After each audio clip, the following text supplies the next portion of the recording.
Well, hello. Did you know that you can have the biggest passion, the greatest dream, all the feels in the world to pursue something that is burning inside you, but without a strategy and a plan, it's going to be really hard to continue moving forward, hitting the milestones, and reaching your goals.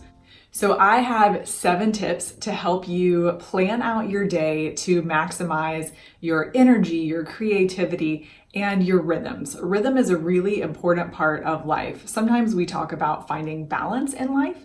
I think that can be a little bit of a myth. I like to use rhythm a lot more. And so here are my 7 tips for great rhythm and ways to get the most out of your day. Number 1, plan ahead. Whether you look at your calendar the night before or you get to work a little bit early in the morning, take time to look through your calendar and prepare yourself for what is coming up.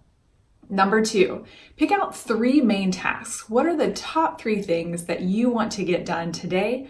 Make those your priority and don't worry about anything else until you get through those 3 items. Number 3, plan time blocks. By setting aside larger chunks of time, whether they are an hour or 2 hours, or maybe even 3 hours for a bigger project, that will help you get away from the multitasking myth that we think is greater productivity, but really lasering in and focusing on one thing at a time is going to help you maximize your creativity and your output. Number 4 is to take breaks. Have you heard that sitting is the new smoking? I know it seems kind of silly to think of, but it's true. When we sit for a really long time, everything grows dull and stagnant, and we need to get up, move around, get our blood flowing, get those creative juices going. So walk around your office, do a few lunges to the snack machine for some water or something healthy, of course, but get up, get away from your desk, go talk to someone, have some interaction, change it up from whatever you've been doing, and try to take breaks often. Ideally, work for 50 minutes and take a 10-minute break. I realize that seems like a lot and it challenges our American paradigm of being so production and goal driven that we feel like that's not a lot. But trust me, you're going to get a lot more done if you will set aside that time to refresh and then jump right back into it. The next one is rhythm. This is my last tip is about rhythms. Rhythms are very real and they're so important to our way and our cycle of life. Some rhythms are a year or maybe a month, perhaps even a week long. I would suggest finding a rhythm that works for you in a 24-hour period, or even however long your workday is. For example, the way I structure my day is to plan blocks of time for technical projects, the hard thoughts, things that are going to take a lot of mental energy, or meetings. I try to plan my meetings earlier in the day, no later than 2 o'clock if I can help it, because I know I'm at my best for those types of situations. Another chunk of my day is tasky.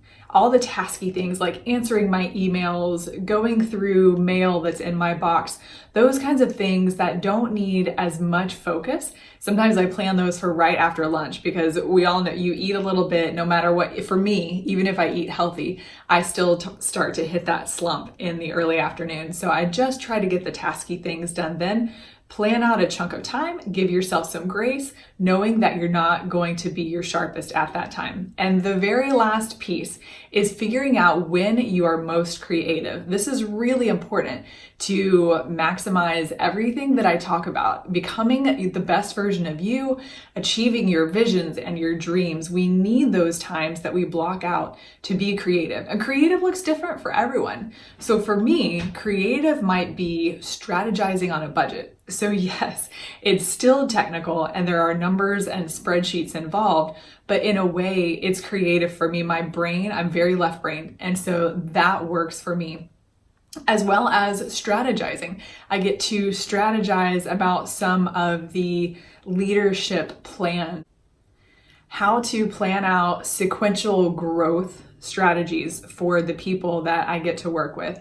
And so I do this toward the end of the day. It gives me something to look forward to. It's not laborious when I might be tired. And so after I kind of do those tasky things, I know that for checking off a ton of boxes, I get a reward of getting to get creative again. And that's how I try to end my day. I hope that you find these 7 tips helpful in maximizing your daily productivity. If you have things that work for you that I haven't mentioned, I would love to hear. I'm always looking for more best practices for myself and to share with everyone.